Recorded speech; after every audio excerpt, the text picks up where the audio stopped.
Paper 78. The Violet Race After the Days of Adam.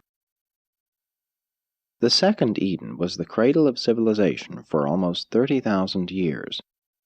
Here in Mesopotamia, the Adamic peoples held forth, sending out their progeny to the ends of the earth, and latterly, as amalgamated with the Nodite and Sangic tribes, were known as the Andites. From this region went those men and women who initiated the doings of historic times, and who have so enormously accelerated cultural progress on Urantia. This paper depicts the planetary history of the Violet Race, beginning soon after the default of Adam, about 35,000 BC, and extending down through its amalgamation with the Nodite and Sangic races, about 15,000 BC, to form the Andite peoples, and on to its final disappearance from the Mesopotamian homelands, about 2000 BC. 1. Racial and cultural distribution. Although the minds and morals of the races were at a low level at the time of Adam's arrival, physical evolution had gone on quite unaffected by the exigencies of the Caligastia rebellion. Adam's contribution to the biologic status of the races, notwithstanding the partial failure of the undertaking, enormously upstepped the people of Urantia. Adam and Eve also contributed much that was value to the social, moral, and intellectual progress of mankind. Civilization was immensely quickened by the presence of their offspring. But 35,000 years ago, the world at large possessed little culture. Certain centers of civilization existed here and there, but most of Urantia languished in savagery. Racial and cultural distribution was as follows. 1. The Violet Race, Adamites and Adamsonites. The chief center of Adamite culture was in the Second Garden, located in the triangle of the Tigris and Euphrates River. This was indeed the cradle of Occidental and Indian civilizations.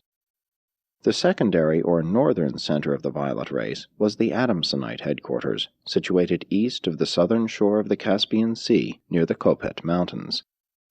From these two centers there went forth to the surrounding lands the culture and life plasm which so immediately quickened all the races.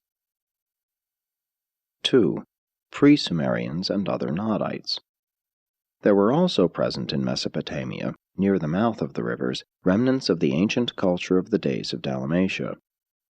With the passing millenniums, this group became thoroughly admixed with the Adamites to the north, but they never entirely lost their Nodite traditions. Various other Nodite groups that had settled in the Levant were, in general, absorbed by the later expanding Violet Race. 3. The Andinites maintained 5 or 6 fairly representative settlements to the north and east of the Adamson headquarters. They were also scattered throughout Turkestan, while isolated islands of them persisted throughout Eurasia, especially in mountainous regions. These aborigines still held the northlands of the Eurasian continent, together with Iceland and Greenland, but they had long since been driven from the plains of Europe by the Blue Man, and from the river valleys of farther Asia by the expanding Yellow Race. 4. The Red Man occupied the Americas, having been driven out of Asia over 50,000 years before the arrival of Adam. 5. The Yellow Race. The Chinese peoples were well established in control of eastern Asia. Their most advanced settlements were situated to the northwest of modern China, in regions bordering on Tibet. 6. The Blue Race.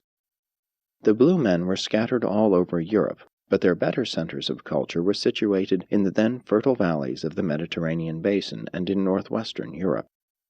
Neanderthal absorption had greatly retarded the culture of the Blue Man, but he was otherwise the most aggressive, adventurous, and exploratory of all the evolutionary peoples of Eurasia. 7. Pre-Dravidian India. The complex mixture of races in India, embracing every race on Earth, but especially the green, orange, and black, maintained a culture slightly above that of the outlying regions. 8. The Sahara Civilization. The superior elements of the Indigo race had their most progressive settlements in what is now the Great Sahara Desert. This indigo-black group carried extensive strains of the submerged orange and green races. 9. The Mediterranean Basin. The most highly blended race outside of India occupied what is now the Mediterranean Basin. Here, blue men from the north and Saharans from the south met and mingled with Nodites and Adamites from the east. This was the picture of the world prior to the beginnings of the great expansions of the violet race, about 25,000 years ago. The hope of future civilization lay in the second garden between the rivers of Mesopotamia. Here in southwestern Asia there existed the potential of a great civilization, the possibility of the spread to the world of the ideas and ideals which had been salvaged from the days of Dalmatia and the times of Eden. Adam and Eve had left behind a limited but potent progeny, and the celestial observers on Urantia waited anxiously to find out how these descendants of the erring material son and daughter would acquit themselves. 2. The Adamites in the second garden. For thousands of years the sons of Adam labored along the rivers of Mesopotamia, working out their irrigation and flood control problems to the south, perfecting their defenses to the north, and attempting to preserve their traditions of the glory of the first Eden. The heroism displayed in the leadership of the second garden constitutes one of the amazing and inspiring epics of Urantia's history. These splendid souls never wholly lost sight of the purpose of the Adamic mission, and therefore did they valiantly fight off the influences of the surrounding and inferior tribes, while they willingly sent forth their choicest sons and daughters in a steady stream as emissaries to the races of earth. Sometimes this expansion was depleting to the home culture, but always these superior peoples would rehabilitate themselves. The civilization, society, and cultural status of the Adamites were far above the general level of the evolutionary races of Urantia. Only among the old settlements of Van and Amadon and the Adamsonites was there a civilization in any way comparable. But the civilization of the second Eden was an artificial structure. It had not been evolved, and was therefore doomed to deteriorate until it reached a natural evolutionary level. Adam had left a great intellectual and spiritual culture behind him, but it was not advanced in mechanical appliances, since every civilization is limited by available natural resources, inherent genius, and sufficient leisure to ensure inventive fruition. The civilization of the violet race was predicated on the presence of Adam and on the traditions of the first Eden. After Adam's death, and as these traditions grew dim through the passing millenniums, the cultural level of the Adamites steadily deteriorated until it reached a state of reciprocal balance with the status of the surrounding peoples and the naturally evolving cultural capacities of the violet race. But the Adamites were a real nation around 19,000 BC, numbering 4.5 million, and already they had poured forth millions of their progeny into the surrounding peoples. 3. Early expansions of the Adamites. The violet race retained the Edenic traditions of peacefulness for many millenniums, which explains their long delay in making territorial conquests. When they suffered from population pressure, instead of making war to secure more territory, they sent forth their excess inhabitants as teachers to the other races. The cultural effect of these earlier migrations was not enduring, but the absorption of the Adamite teachers, traders, and explorers was biologically invigorating to the surrounding peoples. Some of the Adamites early journeyed westward to the valley of the Nile. Others penetrated eastward into Asia, but these were a minority. The mass movement of the later days was extensively northward and thence westward. It was in the main a gradual but unremitting northward push, the great number making their way north and then circling westward around the Caspian Sea into Europe.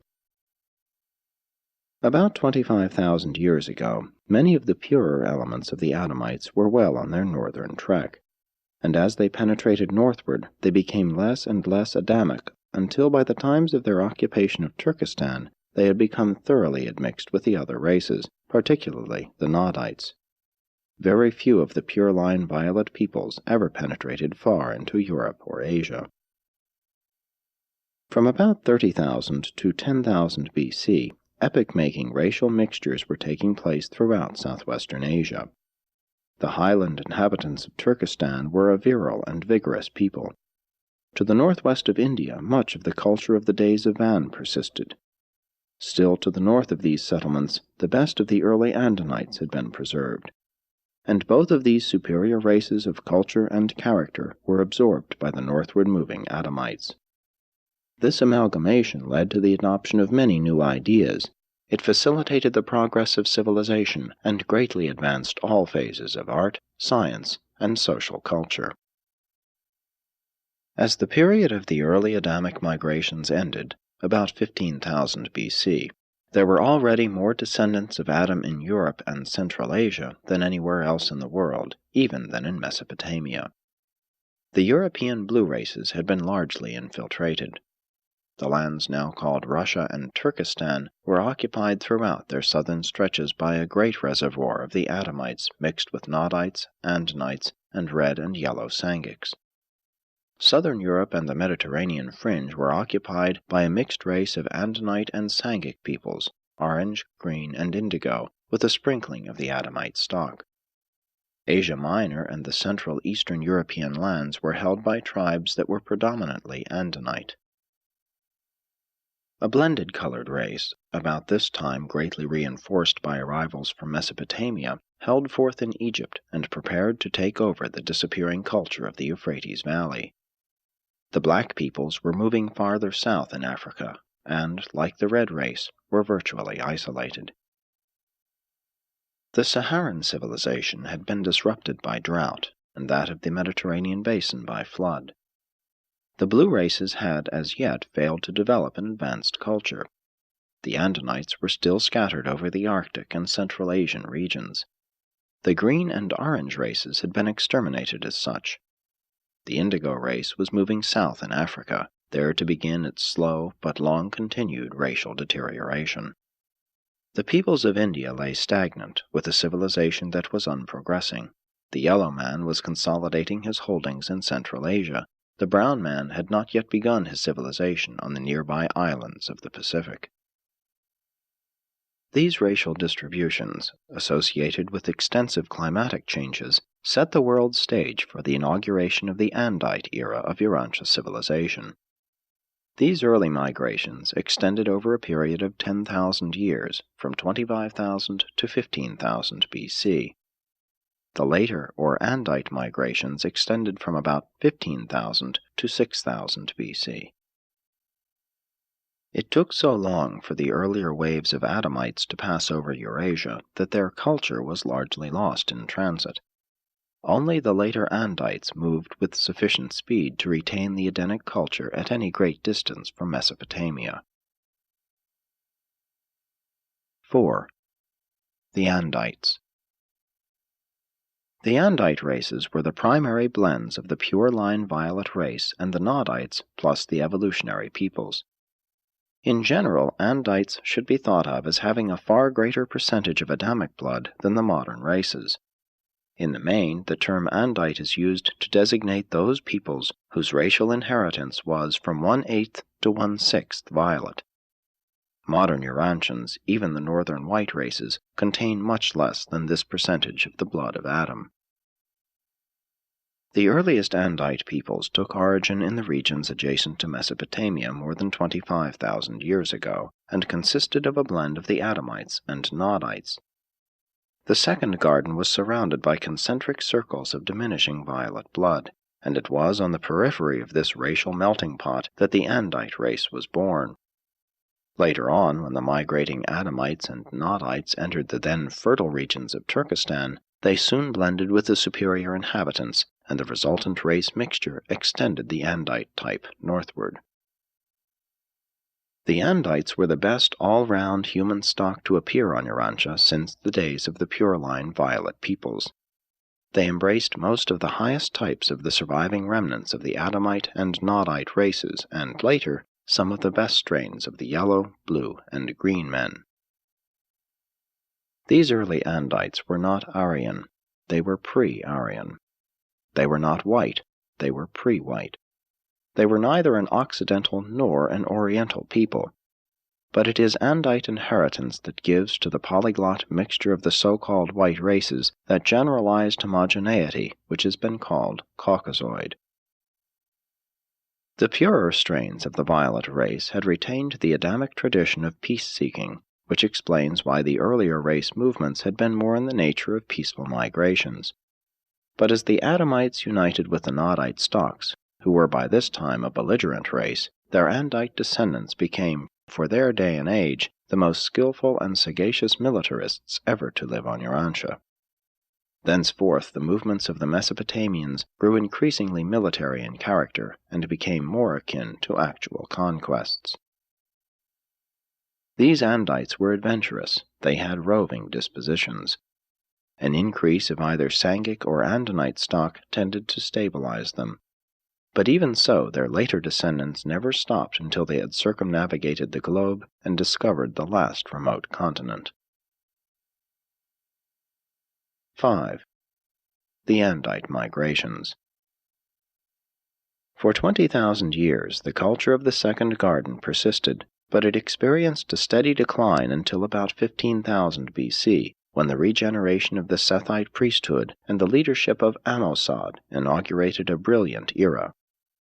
The massive waves of civilization which later spread over Eurasia immediately followed the great renaissance of the Garden, consequent upon the extensive union of the Adamites with the surrounding mixed Nodites to form the Andites. These Andites inaugurated new advances throughout Eurasia and North Africa. From Mesopotamia through Xinjiang, the Andite culture was dominant, and the steady migration toward Europe was continuously offset by new arrivals from Mesopotamia. But it is hardly correct to speak of the Andites as a race in Mesopotamia proper until near the beginning of the terminal migrations of the mixed descendants of Adam. By this time, even the races in the Second Garden had become so blended that they could no longer be considered Adamites. The civilization of Turkestan was constantly being revived and refreshed by the newcomers from Mesopotamia, especially by the later Andite cavalrymen. The so-called Aryan mother tongue was in process of formation in the highlands of Turkestan. It was a blend of the Andonic dialect of that region with the language of the Adamsonites and later Andites. Many modern languages are derived from this early speech of these Central Asian tribes who conquered Europe, India, and the upper stretches of the Mesopotamian plains. This ancient language gave the Occidental tongues all of that similarity which is called Aryan. By 12,000 BC, 3/4 of the Andite stock of the world was resident in northern and eastern Europe, and when the later and final exodus from Mesopotamia took place, 65% of these last waves of emigration entered Europe. The Andites not only migrated to Europe, but to northern China and India, while many groups penetrated to the ends of the earth as missionaries, teachers, and traders. They contributed considerably to the northern groups of the Saharan Sangic peoples, but only a few teachers and traders ever penetrated farther south in Africa than the headwaters of the Nile. Later on, mixed Andites and Egyptians followed down both the east and west coasts of Africa well below the equator, but they did not reach Madagascar. These Andites were the so-called Dravidian and later Aryan conquerors of India, and their presence in Central Asia greatly upstepped the ancestors of the Turanians. Many of this race journeyed to China by way of both Xinjiang and Tibet, and added desirable qualities to the later Chinese stocks. From time to time, small groups made their way into Japan, Formosa, the East Indies, and southern China, though very few entered southern China by the coastal route. 132 of this race, embarking in a fleet of small boats from Japan, eventually reached South America, and by intermarriage with the natives of the Andes, established the ancestry of the later rulers of the Incas.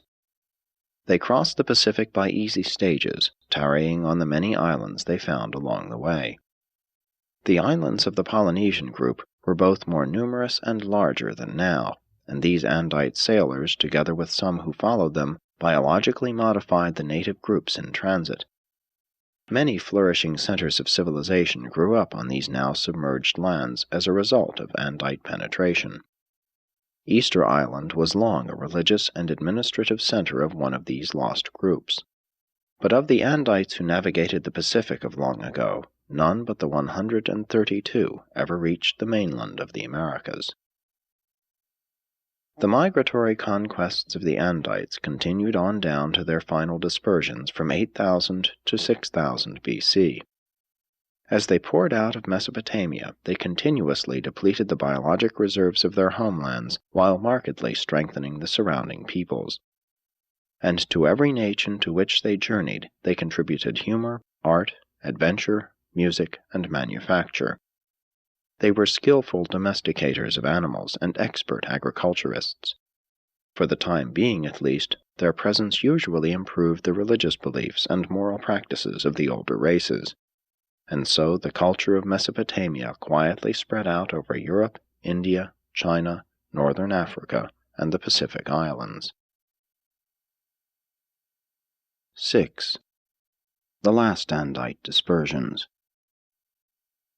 The last three waves of Andites poured out of Mesopotamia between 8000 and 6000 BC. These three great waves of culture were forced out of Mesopotamia by the pressure of the hill tribes to the east and the harassment of the plainsmen of the west. The inhabitants of the Euphrates Valley and adjacent territory went forth in their final exodus in several directions.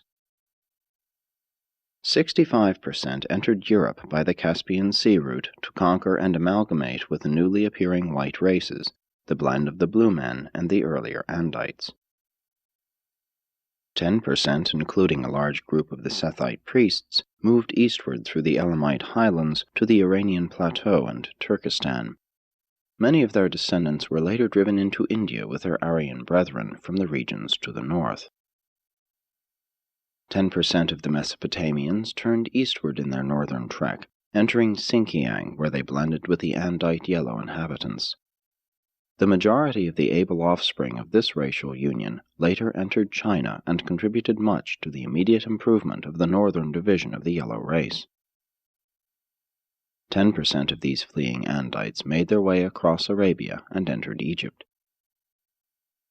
5% of the Andites, the very superior culture of the coastal district about the mouths of the Tigris and Euphrates, who had kept themselves free from intermarriage with the inferior neighboring tribesmen, refused to leave their homes. This group represented the survival of many superior Nodite and Adamite strains. The Andites had almost entirely evacuated this region by 6000 BC, though their descendants, largely mixed with the surrounding Sangic races and the Andonites of Asia Minor, were there to give battle to the northern and eastern invaders at a much later date. The cultural age of the Second Garden was terminated by the increasing infiltration of the surrounding inferior stocks. Civilization moved westward to the Nile and the Mediterranean islands, where it continued to thrive and advance long after its fountainhead in Mesopotamia had deteriorated. And this unchecked influx of inferior peoples prepared the way for the later conquest of all Mesopotamia by the northern barbarians who drove out the residual strains of ability. Even in later years, the cultured residue still resented the presence of these ignorant and uncouth invaders. 7. The floods in Mesopotamia. The river dwellers were accustomed to rivers overflowing their banks at certain seasons. These periodic floods were annual events in their lives.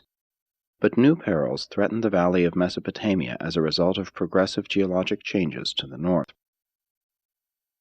For thousands of years after the submergence of the first Eden, the mountains about the eastern coast of the Mediterranean and those to the northwest and northeast of Mesopotamia continued to rise. This elevation of the highlands was greatly accelerated about 5000 BC, and this, together with greatly increased snowfall on the northern mountains, caused unprecedented floods each spring throughout the Euphrates Valley. These spring floods grew increasingly worse, so that eventually the inhabitants of the river regions were driven to the eastern highlands. For almost 1,000 years, scores of cities were practically deserted because of these extensive deluges. Almost 5,000 years later, as the Hebrew priests in Babylonian captivity sought to trace the Jewish people back to Adam, they found great difficulty in piecing the story together, and it occurred to one of them to abandon the effort to let the whole world drown in its wickedness at the time of Noah's flood, and thus to be in a better position to trace Abraham right back to one of the 3 surviving sons of Noah. The traditions of a time when water covered the whole of the earth's surface are universal. Many races harbor the story of a worldwide flood sometime during past ages. The biblical story of Noah, the Ark, and the flood is an invention of the Hebrew priesthood during the Babylonian captivity. There has never been a universal flood since life was established on Urantia. The only time the surface of the earth was completely covered by water was during those Archaeozoic ages before the land had begun to appear. But Noah really lived. He was a winemaker of Aram, a river settlement near Erech. He kept a written record of the days of the river's rise from year to year. He brought much ridicule upon himself by going up and down the river valley advocating that all houses be built of wood, boat fashion, and that the family animals be put on board each night as the flood season approached. He would go to the neighboring river settlements every year and warn them that in so many days the floods would come. Eventually, a year came in which the annual floods were greatly augmented by unusually heavy rainfall, so that the sudden rise of the waters wiped out the entire village. Only Noah and his immediate family were saved in their houseboat. These floods completed the disruption of Andite civilization.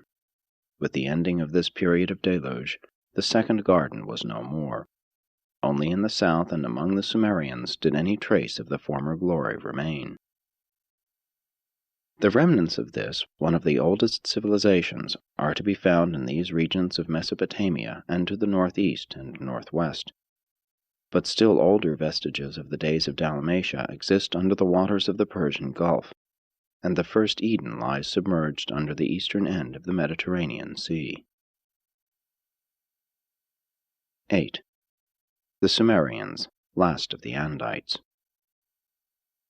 When the last Andite dispersion broke the biologic backbone of Mesopotamian civilization, a small minority of this superior race remained in their homeland near the mouths of the rivers. These were the Sumerians, and by 6000 BC they had become largely Andite in extraction, though their culture was more exclusively Nodite in character, and they clung to the ancient traditions of Dalmatia. Nonetheless, these Sumerians of the coastal regions were the last of the Andites in Mesopotamia. But the races of Mesopotamia were already thoroughly blended by this late date, as is evidenced by the skull types found in the graves of this era. It was during the flood times that Susa so greatly prospered. The first and lower city was inundated, so that the second or higher town succeeded the lower as the headquarters for the peculiar art crafts of that day. With the later diminution of these floods, Ur became the center of the pottery industry. About 7,000 years ago, Ur was on the Persian Gulf, the river deposits having since built up the land to its present limits. These settlements suffered less from the floods because of better controlling works and the widening mouths of the rivers. The peaceful grain growers of the Euphrates and Tigris valleys had long been harassed by the raids of the barbarians of Turkestan and the Iranian plateau. But now a concerted invasion of the Euphrates Valley was brought about by the increasing drought of the highland pastures. And this invasion was all the more serious because these surrounding herdsmen and hunters possessed large numbers of tamed horses. It was the possession of horses which gave them a tremendous military advantage over their rich neighbors to the south. In a short time they overran all Mesopotamia, driving forth the last waves of culture which spread out over all of Europe, Western Asia, and Northern Africa. These conquerors of Mesopotamia carried in their ranks many of the better Andite strains of the mixed northern races of Turkestan, including some of the Adamson stock.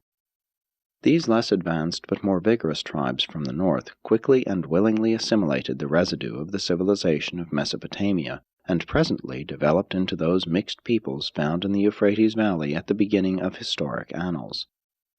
They quickly revived many phases of the passing civilization of Mesopotamia, adopting the arts of the valley tribes and much of the culture of the Sumerians. They even sought to build a third Tower of Babel, and later adopted the term as their national name. When these barbarian cavalrymen from the northeast overran the whole Euphrates Valley, they did not conquer the remnants of the Andites who dwelt about the mouth of the river on the Persian Gulf. These Sumerians were able to defend themselves because of superior intelligence, better weapons, and their extensive system of military canals, which were an adjunct to their irrigation scheme of interconnecting pools. They were a united people because they had a uniform group religion.